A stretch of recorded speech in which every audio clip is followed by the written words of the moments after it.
On this episode of the Ministry of Motion Pictures podcast. One Christian from Texas who invested millions of dollars in films, I looked at it, made like $1.7 million. I said, this is pathetic.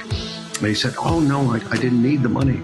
I said, I know you don't need the money. You're the richest guy in Texas. But, money is just a measure of how many people you reach. So if you only reach, if you only made $1.7 million at $10 a ticket, that's 170,000 people. That's probably all your best friends in Austin, Texas. So when do you reach more than 170? If you make 10 million people, that's only 1 million people in a country of 360 million people.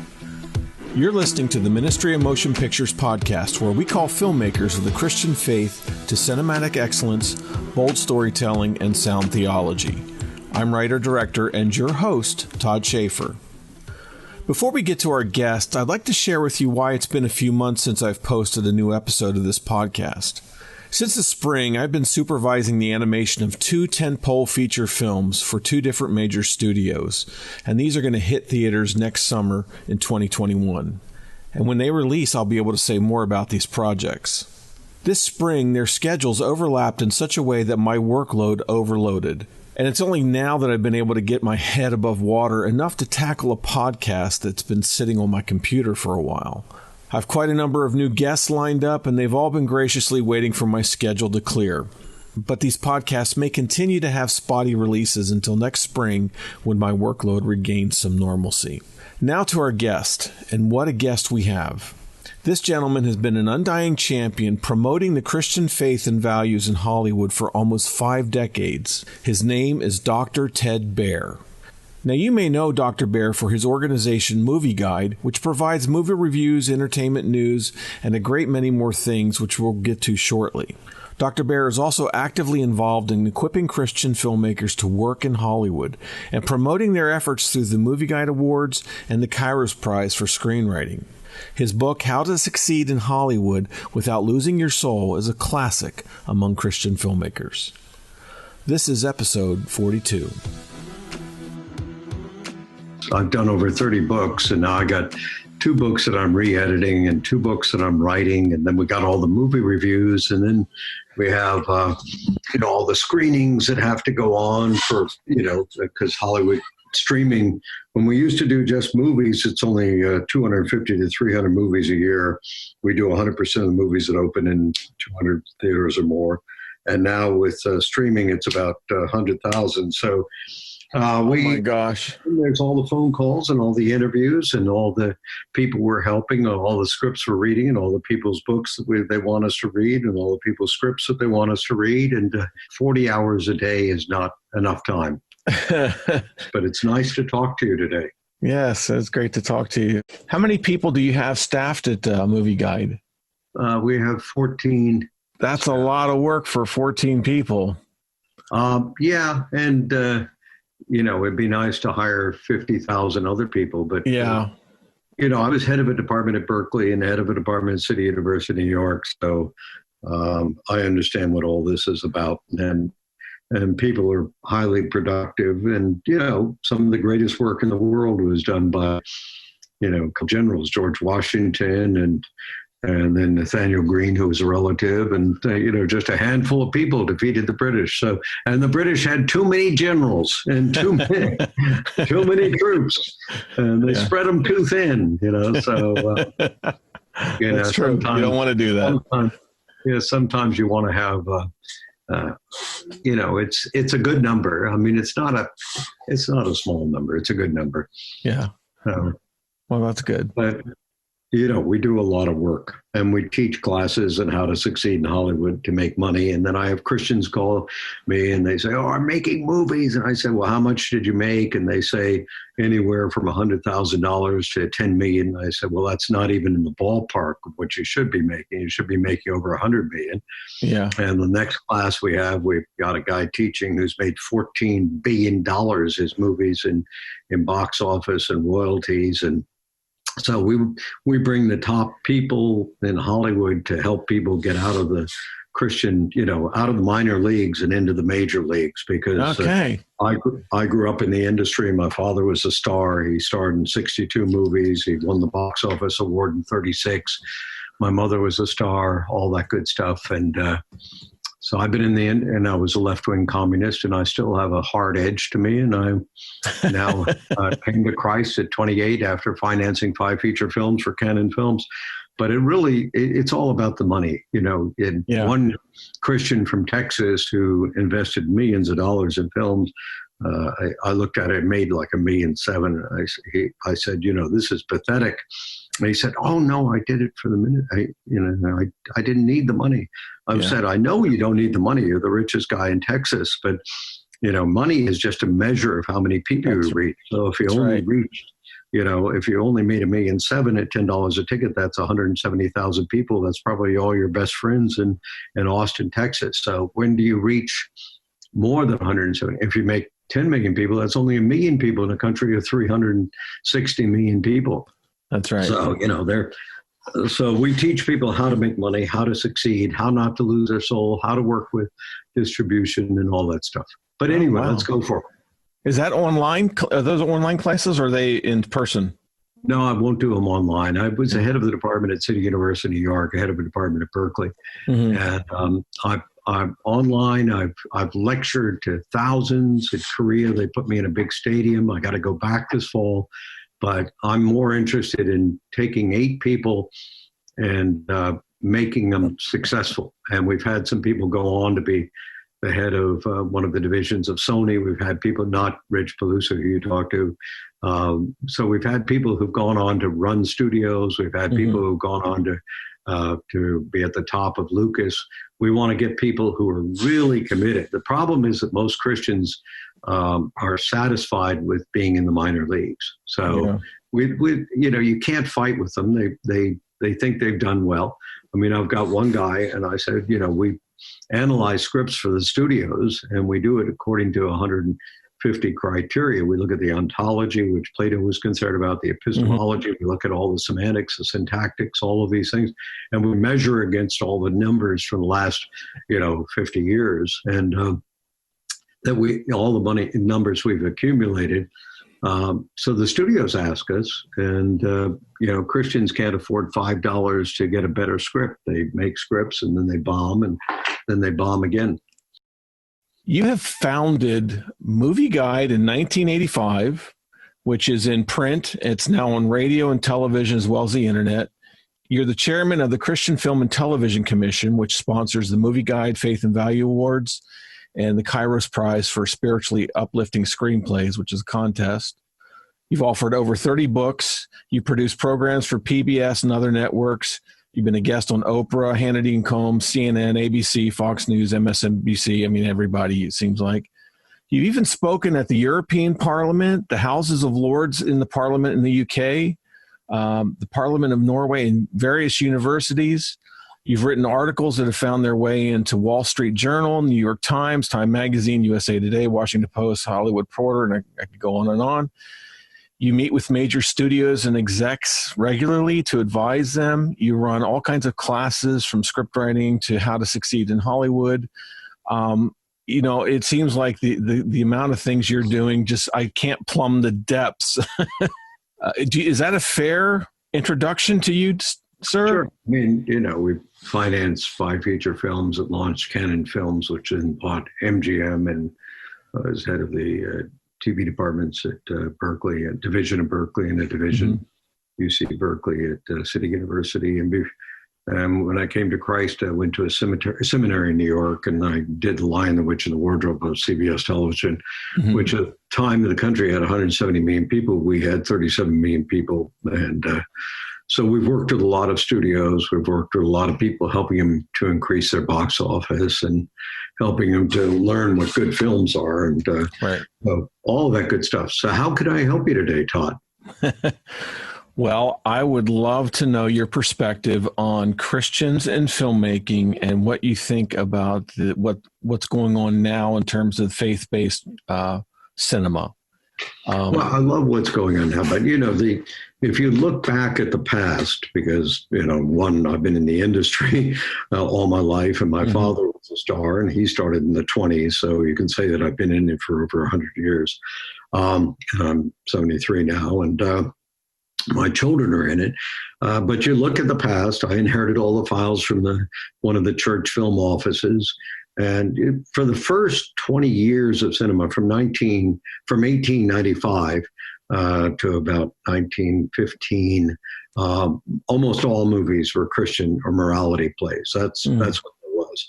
And they were that way because people were looking for places to have theaters. And since you didn't have big theaters, churches became the big place for theaters. So if you read the actual stories of the people who invented Hollywood, not go to film school, because film schools usually start in the 1910s. They don't start in the 1890s.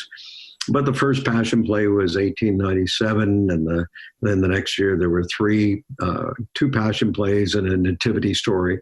And then during the 1910s, the movie theaters, the little upcoming movie theaters, got angry that 60% of the movies were being shown in churches. In fact, if you buy a book called The Silence of God, silent as in silent movie, by a good friend of mine, Terry Linval, who got most of his information from our files, you see pictures in there of portable projectors that they'd erect in churches, conservative churches all around the country. They put them up and so there's a picture of a big church in New York that still is going, and they're putting up the portable projector, and it took them like a day. It wasn't as portable as we want, but they put it up, put it down, because during the week they could show movies. So the theaters got upset with that. They said to the movie companies that were merged in the 1890s, and some of them disappeared by the 1910s. That if you want to show it in theaters, you can't show it in churches. So then you went through a period of debauchery from about 1917 to 1933. And in 1933, the box office in America was just sinking. You had the Great Depression, but also the box office in English films. Alfred Hitchcock was in England at the time. German films, Nosferatu, and all those great German films, Metropolis, and all the great were way beyond. So Jack Warner asked a couple of churchmen, Joseph Breen, Martin Quigley, Dan Lord, what he could do about it.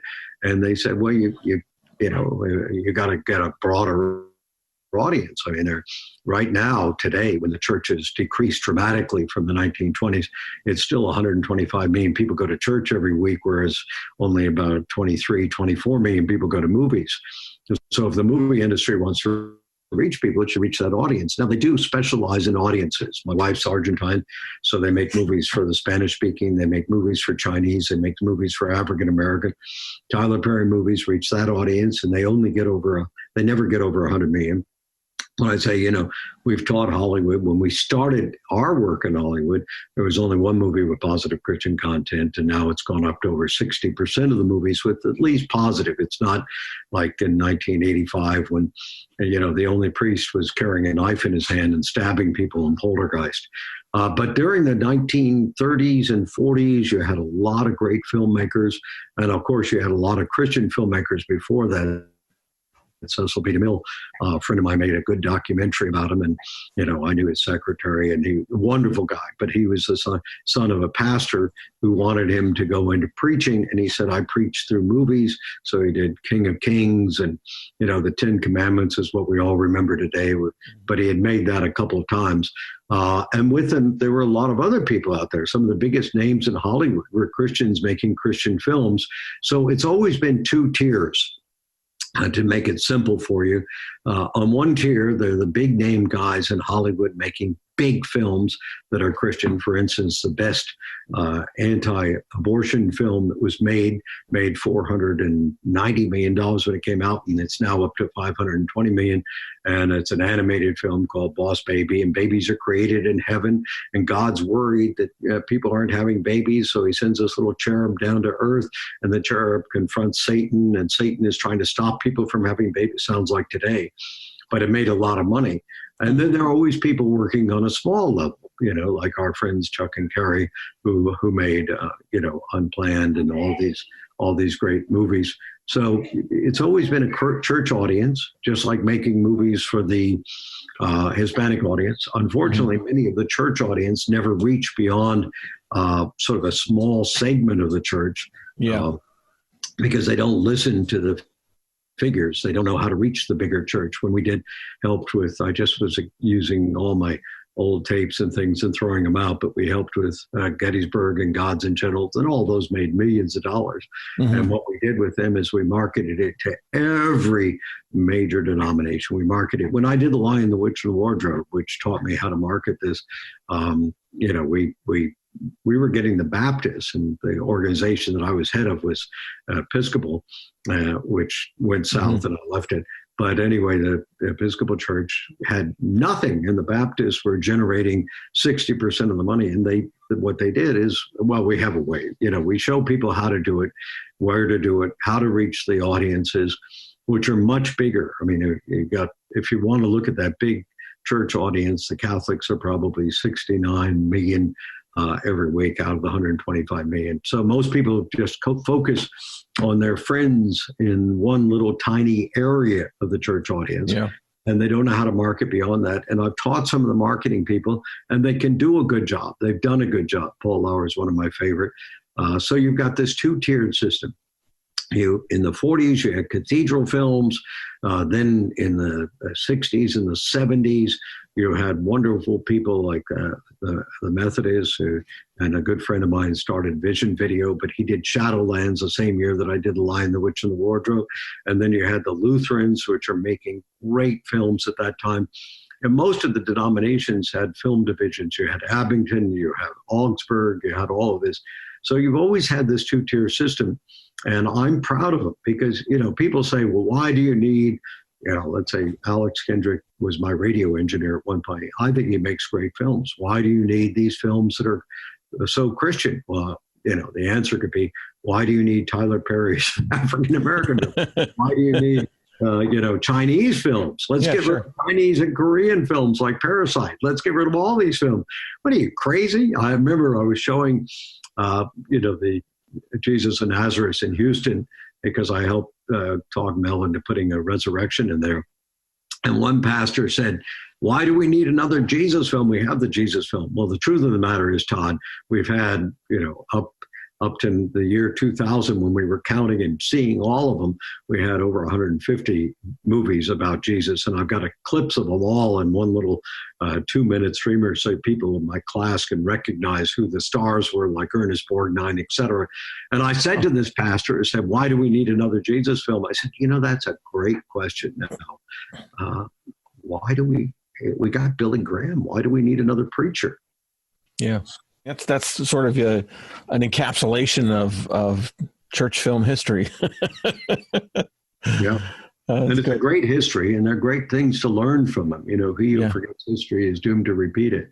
And great things to learn about how they reach, when to reach, what to do, and who you want to reach. And so, and of course, the big thing in films and television and anything else. I mean, Jeffrey Katzenberg is a friend, and I brought in the 19 theologians for Prince of Egypt, and he always returns calls within maybe 8 hours, let alone 24 hours.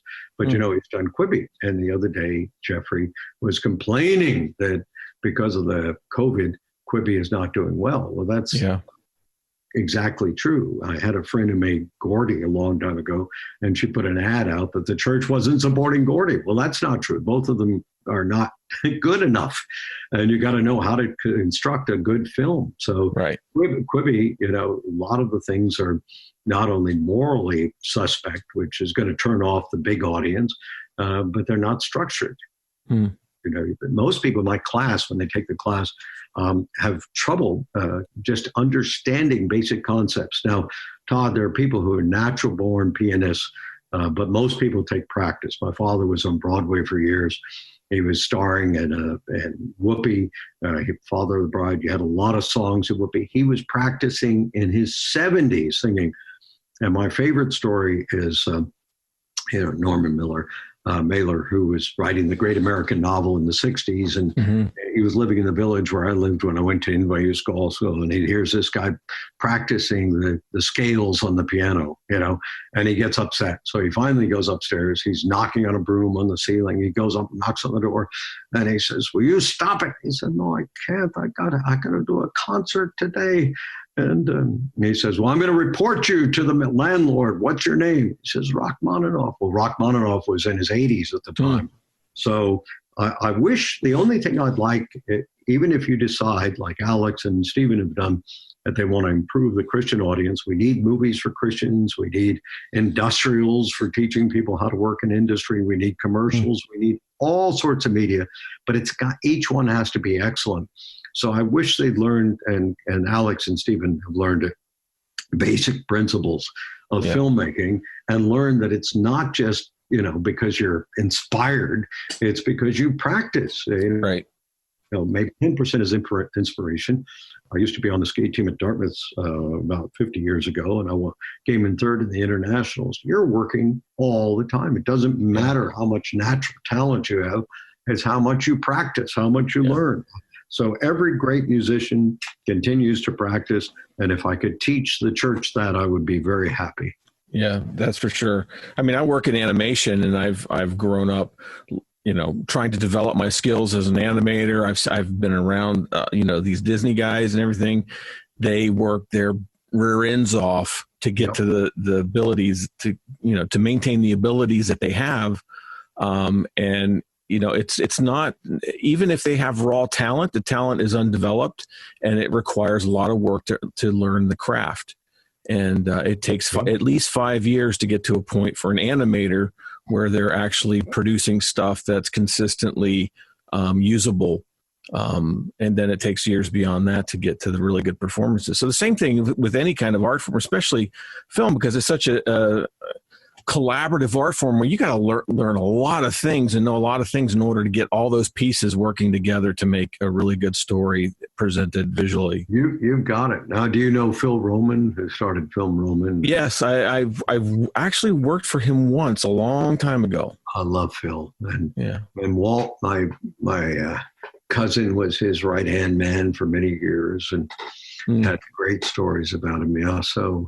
And I was in the first crowd of people going into Disneyland when it opened. And I used to do the Walt Disney Mickey Mouse Club commercials. And that put me through college. I paid for my Dartmouth career. So I hate acting, but it paid for my Dartmouth career. So I shouldn't hate as much as I do. So given this history that we have, and correct me if this is a wrong question to ask, but there are no wrong questions. I was the head of a department at Berkeley. Believe me, you can ask any question you want.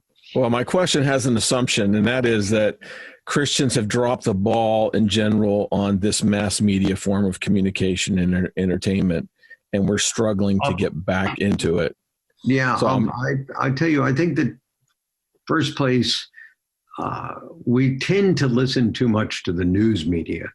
And every time I get an interview, not with you, but, with USA Today or whatever, they say, the Christian film fad started with, Unplanned. It started with, Courageous. It started with Passion of Christ. Right. Now, that's because in news, the word new is important. It's got to be new. So the latest success, I can only imagine, whatever, becomes their taking off point. But the fact of the matter is, if you looked at MovieGuide, if you looked at our past winners, these things have been going on steadily for a long time. Now, is it a lot of people? Probably not. I mean, the whole movie industry, you were talking about the sizes, it used to be 7 studios. Now it's 5 studios because one of them died and one of them is on life support. Yeah. So it's at the top of the line is not a lot of people. And I had a friend who was an editor with TBS, Turner Broadcasting, And after being the top editor, he got let go. I don't want to use the word fire. And I said, this is so sad, because we were in Bible study together. And he said, no, this happens every 4 years. When I get up to, $120,000 a year, they let me go. And then I can get back to starting at the bottom, which is $19,000 a year. I said, well, why would you do that? He said, well, because they can hire a lot of kids coming out of school, so they don't need me. And I love editing. So right. It's my favorite thing. So I want to be hired. And I've got to call Ron Maxwell, who directed Gettysburg and, Gods and Generals, and one of my other best friends. So there are a lot of people that are at the top, but most of those people are very quiet. I mentioned Jeffrey Katzenberg. Once upon a time, I was at a party with Jim Giannopoulos, who is the head of 20th, and now he's the head of Paramount. And Jim has a great Bible collection and cute kids, and he's Greek Orthodox. He's a wonderful guy. And Jeffrey was there leaving at about 9 o'clock. I said, Jeffrey, what are you leaving? He said, I always go to bed at 9:30. So the guys that are really the players are not the guys out there partying all night, doing drugs, right, et cetera. The top echelon are the people that are, as you said, about the Disney animators. And that top echelon, most of the Christians don't know them unless they come to our gala, because these guys come to our gala. The guys who produced the biggest films last year came to our gala, and some of the top studio heads came to our gala. And those guys, quite often, because my father was a star, don't want to meet anybody else. So you don't know whether they're Christian or not. You probably never knew that Jim Giannopoulos, who's head of Paramount, had the biggest collection of Bibles that you could possibly imagine. So you don't know who they are, and we make a lot of assumptions. So the point is, in a small industry, probably proportionately, they're communists, they're atheists, they're Marxists, they're Christians. And so they're people that are doing extremely well in each one of those categories. So it's just like the real world. And what I tell my friends in Hollywood is, if you look at the church through the eyes of Saturday Night Live, you see a little old church leading lady with an umbrella nagging you and saying, stop doing that. And and the church, when it looks at Hollywood, sees somebody that is one type of Hollywood person, but not the others. And there's a famous video on Facebook now that is accusing everybody in Hollywood of perversity. Well, I know a lot of people who come to our gala who are just as solid as a rock. So forget that. But it's like looking at the church and saying, just because somebody goes to church doesn't mean they're a Christian. Just because they're parked in a garage doesn't mean they're a car. It's all that stuff. Right. Well, I guess I would, if the Christians were really dominating and owning the space like I think they should have been. I mean, if you look at when Gutenberg came out with the printing press, then the church got on that and owned that platform, that distribution, or at least that press. And they made their own way and place in that. But when we look at Hollywood, when film came and the cinemas came, and then TV, we didn't really take possession of that. It doesn't seem, because that we don't have any institutions or studios that are primarily driven for Christian content and for because Christians, when you talk to Christian filmmakers, they're always saying, "Oh, we got the best stories in the world. We should be dominating this," but we're not. And this place, I think. Everything occurs in the movie industry in waves. Okay, so you have a lot of waves that went on. In the 1950s, when I was young, the baby boomers, you had everything from Quo Vadis to 10 Commandments to A Man Called Peter. They saved the studios from destruction. They were all very Christian. You would have thought that you were going to a cathedral when you walked into this. And then the baby boomers in the 60s grew up, and the church shut down its Protestant film office, and movies went from 100% what would have been G-rated in 1966 to 82% R-rated. Well, they were R-rated because now in 1968, all of us were looking for love in all the wrong places, and we were carrying on, and we were protesting the war in Vietnam, and I was leading them, and we were teenagers. But then in the 70s, the late 70s, when we had children who were being born, you had another phase of movies with strong Christian content. You had the Jesus film, which has reached 2 billion people. You had Jesus of Nazareth, which I helped Vincenzo Labella with. You had AD. You had a flood of Christian films at that time. And then those kids grew up and they became teenagers. And, this is the same thing I've told USA Today. So what the films do is they follow the demographics. And if people would start having children, the children, which they don't do anymore, you could have a new rush of family-oriented product. And there is now. There's more people starting G Kids and all this stuff. So you're not going to just make pure Christian films. You're going to take some of them allegorical, some of them Christian oriented, some of them, etc. I mean, Jesus told parables. He didn't just talk about the kingdom of God all the time. In fact, he talked about money more than he talked about the kingdom of God, so we can blame him. But you need to look that this is driven by demographics.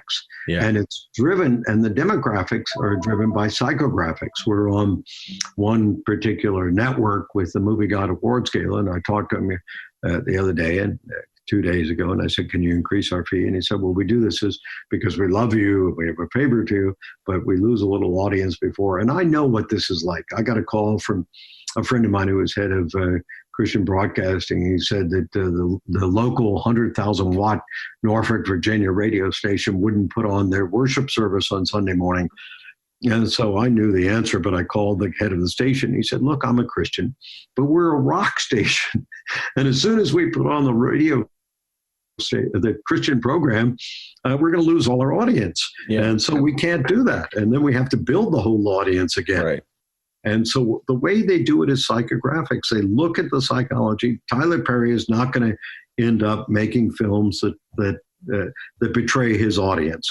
And Christians just have to be aware of how to make films that reach a broad audience. How do they do that? And there are Christians who know how to do that, but they're usually not in, Regent or Liberty or whatever else. Although Regent and Liberty have gotten some good speakers there, including me. They just, they're isolated. Hollywood occurs in Hollywood. It doesn't occur in Virginia Beach. And if you want to understand Hollywood, you got to be in Hollywood. You got to understand the people, and you've got to be in touch with them and in touch with the pulse of the audience.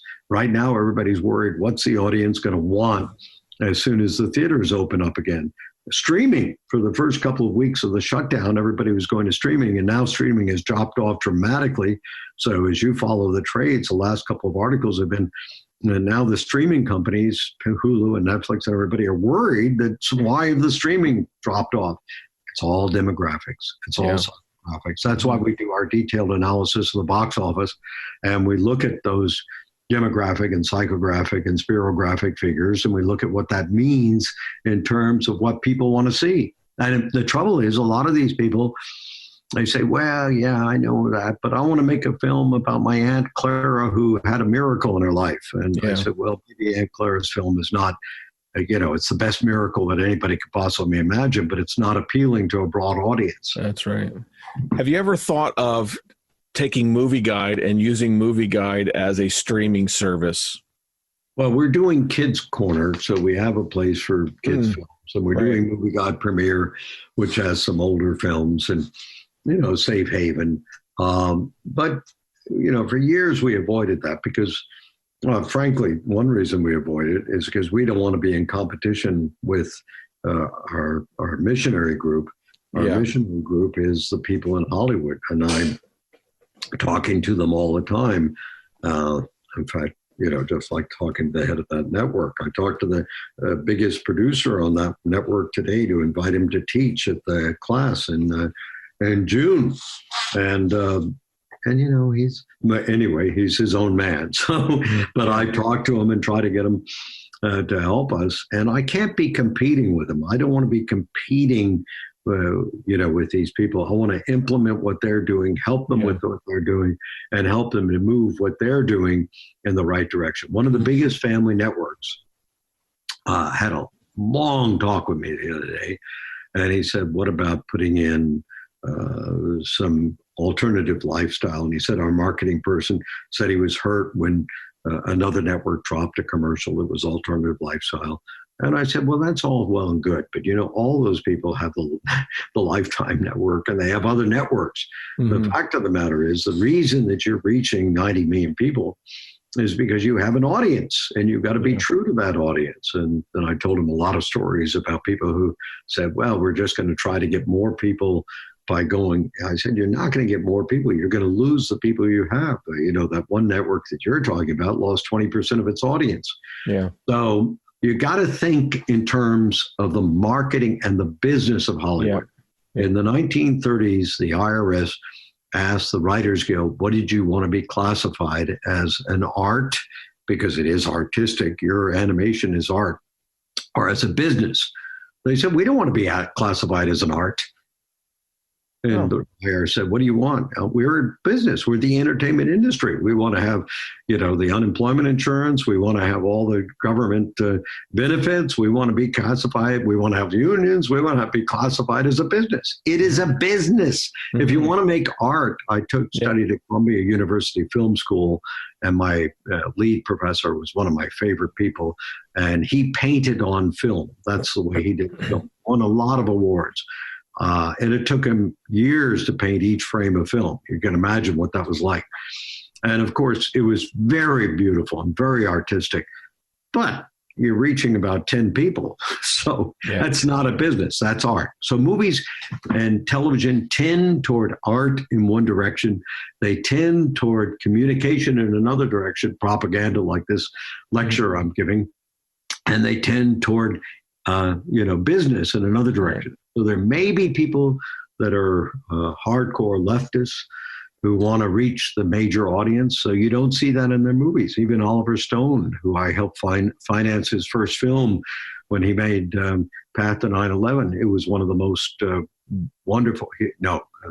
Cyrus made Path to 9/11. When he made World Trade Center, it was a very Christian film. It was totally out of context for him, but he was reaching a broad audience. So it wasn't his. He left his politics on the floor of the cutting room to make a movie that would reach a broader audience. Okay. Where do you see Christian filmmakers finding a place in, exercising their craft in terms of creativity and that sort of thing, writing stories? Is there a place, for direct spiritual stuff? First, you got to read my book, How to Succeed in Hollywood Without Losing Your Soul. And I've got some of the biggest names in Hollywood redoing it. And the head of Disney, put his material in there, and the head of Warner Bros. So, it's a lot of the top people. It was written about 10 years ago. I'm updating it right now. But I answer that question there. The first thing you have to ask, and I was lecturing for the governor in North Dakota about 5 years ago, and they wanted a film industry just like Georgia and everybody else. Now, the film industry, that's another story. If you can ask me about that, I'll tell you why it moves from one place to another. I said, how many people live in North Dakota? I think he said about 60,000. I said, that's less than live in my town outside of LA. And if you're going to make a couple $1 million film with taxpayer money, and you're going to reach people with North Dakota films, you've got 60,000 audience at $10 a ticket. That's going to be, $600,000. You're not going to pay for the film this way. So what is your audience? It's probably better at that point for the governor to take a limousine and drive by and say hello to everybody personally. So how do you reach your audience? With what tool is the best way to reach your audience? Mm-hmm. What are the means you need to reach the audience? And I would like Christians to do this. I mean, these are, I can give you a lot of advice on reaching the bigger audience. But the most important thing is maybe you're called to do, church films like Stephen and Alex Kendrick. Yeah. And, Alex used to be my radio engineer. When I was head of the TV department, City University in New York, we made the students made a book review program, and they had James Earl Jones, who had a great voice, a wonderful guy. He was starring in The Great White Hope on Broadway. They had him be the voice, and we made it for maybe a couple $100 an episode. In the City University of New York had a lot of studios and stuff. And then years later, I met a man who was doing the big book review show for PBS, and he had $1 million, and he had Harry Belafonte and Harry Belafonte's daughter, and they were spending $1 million, and they were flying, but it wasn't much better. So the question is, who do you want to reach? Maybe you should just think, I really feel called to reach, evangelicals or charismatic, reform. I need to help them with their theology, help them with their perspective. Mm-hmm. And a lot of those Lutheran films were absolutely excellent. There's nothing wrong with that, except for the negative nabobs who sit and say, oh, he's just reaching, the Methodists. Well, forget it. Right. Maybe they need that. They're an audience. They're part of an audience. So, Yeah, so Tyler Perry, well, let's all go up to Tyler Perry and say, why are you making African-American films, you idiot? Yeah. You should be making broad audience film. Right. Forget it. I mean, there's just, it's a loony perspective. So first thing is know what God has called you to do. Right. And then how do you reach that audience? And how do you train and study yourself approved so you can successfully help that audience to understand a deeper truth? That's good. What are some major problems that you see that Christian filmmakers are doing? What are some of the big mistakes Christian filmmakers are doing? Just learn your craft. Yeah. Dr. Baehr, I thank you so much for taking this time to spend with me and share your perspective on this. And let me know when your book comes out. When it's revised, I'll promote it then as well. Great. You're very kind, Todd. Thank you for listening to me, and have a beautiful day. You can find Dr. Baehr on the web at tedbaehr.com. That's TED, TED, BAEHR for Baehr, tedbaehr.com. And you can find him also at MovieGuide.org. Links to his numerous books and other resources are in the show notes of this episode. Thank you for joining me on this episode of the Ministry of Motion Pictures podcast. You can find us on the web at ministryofmotionpictures.org, and you can help support us through Patreon.